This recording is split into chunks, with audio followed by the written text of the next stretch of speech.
ilmu baru nih ya. Ada sedekah mentok, ada orang sudah mentok baru sedekah gitu ya. Ya, jadi saya berikan rumusan Qur'annya. Sebetulnya itu standar.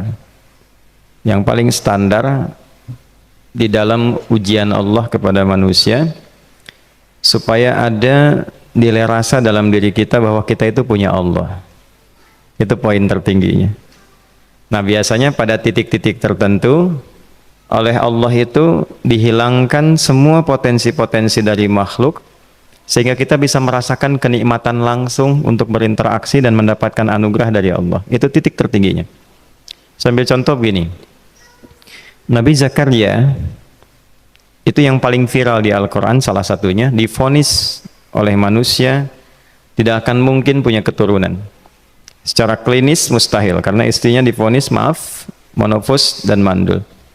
Secara medis semua sudah angkat tangan. Tapi apa yang dilakukan?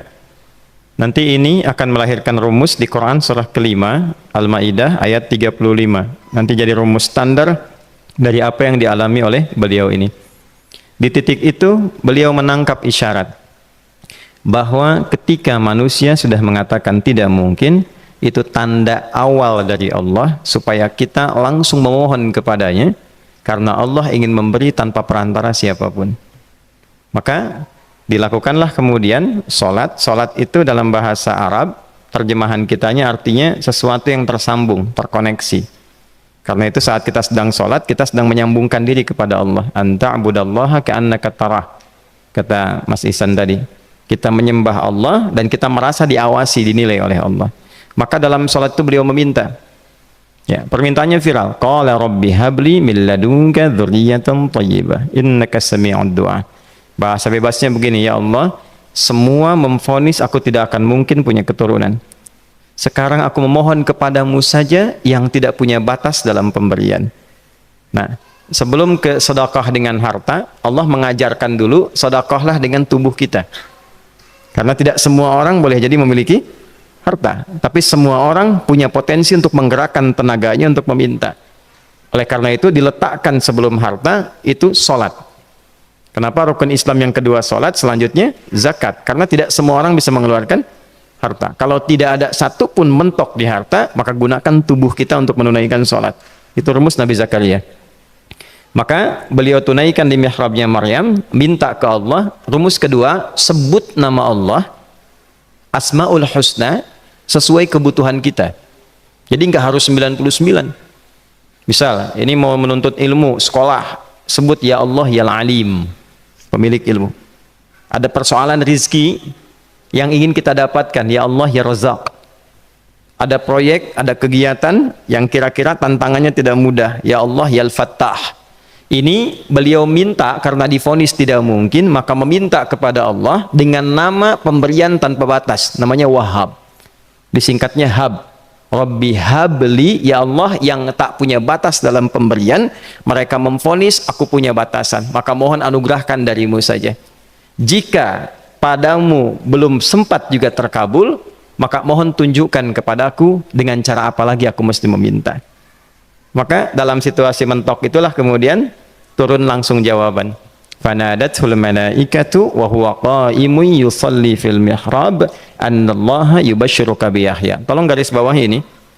Orang-orang yang langsung memiliki kesadaran saat di titik paling krusial, terendah, dan kita merasa tidak punya apa-apa, lalu ada kesadaran kita punya Allah dan meminta, itu seketika nggak ada sekat, langsung dijawab seketika.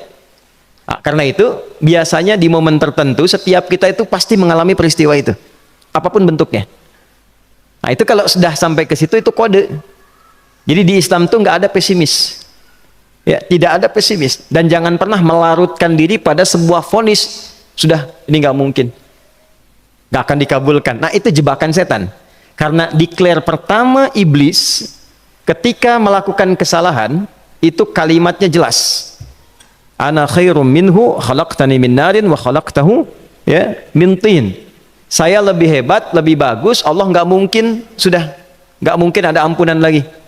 Jadi diteruskan kesimpulan ini karena nggak mungkin katanya diampuni, ya sudah bermaksiat saja. Karena nggak mungkin dikabul, ya sudah pesimis saja. Padahal di titik itu Allah sedang membuka. Temukan kata itu, temukan hubungan itu, minta itu tanpa sekat. Maka seketika malaikat turun menyampaikan, doamu dijawab. Itu sedang berdiri, baru selesai doa, belum selesai sholat, belum salam.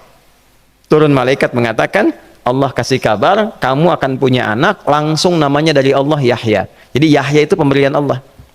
Ya, pemberian Allah. Yahya artinya hidup. Yang mustahil menurut manusia, lahir seorang bayi dari rahim perempuan yang divonis menopause dan mandul, kata Allah jadi dan hidup. Nah, rumus itu nanti terus dialami oleh para nabi, puncaknya di era Nabi Muhammad SAW, nanti melahirkan panduan di Quran surah 5 ayat 35. Ya ayyuhalladzina amanu ittaqullaha wabtaghu ilaihil wasilah. Perhatikan kalimatnya dengan detail ya. Hei semua orang yang masih merasa punya iman, tuh iman kita disentuh. Jadi kalau mengalami persoalan di titik nadir terendah, itu yang disoal oleh Allah imannya dulu. Kamu masih punya iman nggak? Orang beriman nggak mungkin pesimis. Orang beriman nggak akan putus asa. Orang beriman nggak akan bunuh diri. Imannya ditanya dulu. Katanya kau beriman, iman kamu di mana? Kalau masih punya iman, kata Allah, ini ujian dari saya supaya kamu nyebut saya. Kata ingin mendekat, kata Allah kan? Ittaqullah. Nah ini rumusnya. Wabtaghu ilaihil wasilah. Kalau engkau pengen cepat dapat solusi, maka aku berikan perangkat untuk cepat mengabulkan doamu itu. Perangkat itulah disebut dengan takwa. Nah, takwa itu ada urutan 240 kali disebutkan dalam Al-Quran, dibagi pada 3 segmen. Segmen ibadah ritual, segmen ibadah sosial, satu lagi segmen rumah tangga. Ya, karena itu tinggal cari aja di ibadah ritual, misalnya sholat. Bangun tahajud malam, minta sama Allah, dekatkan diri kita. Salah satu kasusnya Nabi Zakaria. Ya, itu poin yang pertama. Yang kedua nanti ada maliyah sosial, itu yang tadi dipraktekkan, sedekah dengan harta. Ya, tidak harus banyak, yang penting Allah minta apa, ikhtiarkan, nggak akan dilihat berapapun nilainya. Yang dilihat itu ada nggak kemampuan mengimplementasikan imannya, itu poinnya. Titik itu, ya. Yang ketiga nanti di keluarga. Urutan pertama orang tua. Kata Ibnu Abbas radhiyallahu taala anhuma, tidak ada satupun aku melihat amalan tertinggi yang menarik perhatian Allah untuk memberikan ampunan pada orang taubat atau mengabulkan doa dengan cepat kecuali berbakti pada orang tua. Dan kisahnya viral sekali di Al-Bukhari, 3 orang terjebak dalam gua, kemudian tertutup batu besar karena berteduh hujan, tapi tertutup batu besar. Lalu ketiganya mendorong, tidak pernah bisa mengeluarkan tenaga yang mampu mengeluarkan mereka dari batu itu. Gak bisa gerak. Satu di antara 3 orang ini mengusulkan, sudah, ini tanda dari Allah. Jangan gunakan kekuatan kita lagi, kita diminta menggunakan kekuatan yang Allah berikan. Coba kita cari amalan rumus takwa tadi. Satu di antara 3 itu mengatakan, ya Allah, saya punya seorang ibu.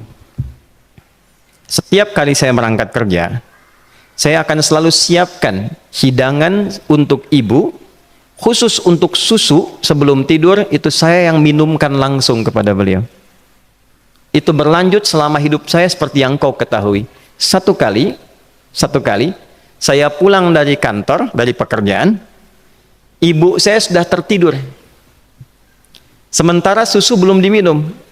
Dan kami putuskan tidak ada yang berani menyentuh susu dan minuman makanan kecuali ibu terlebih dahulu. Maka saya putuskan memegang nampan susu di samping ibu yang tertidur dan menunggu beliau bangun. Tiba beliau bangun tengah malam, saya berikan susunya tanpa saya katakan saya telah menunggu cukup lama untuk memberikan susu itu. Ibunya nggak dibangunkan, dibiarkan istirahat dengan nyaman. Begitu bangun, diberikan susu tanpa komen sedikit pun. Nggak bilang, mas betulnya udah lama tadi nungguin deh, ya, langsung diberikan. Seketika ibu senang istirahat dan lalu mengatakan pria ini, ya Allah, jika engkau ridha dengan amalku ini, maka mohon bebaskan kami dari kungkungan batu ini. Lalu ketiganya berikhtiar mendorong, yang tadinya tidak punya kekuatan, seketika batu itu menggelinding dan membebaskan 3 orang itu. Nah itu persegi dalil yang sebetulnya jadi pedoman hidup. Dalil itu kan pedoman bahasa Arabnya, pedoman berkehidupan. Kita di Islam itu lengkap. Jadi kalau kita mengalami kasus itu dimanapun, ya, baik di kedudukan, di usaha, di pengetahuan, sudah mau ngapalin mentok gitu ya, itu ujian.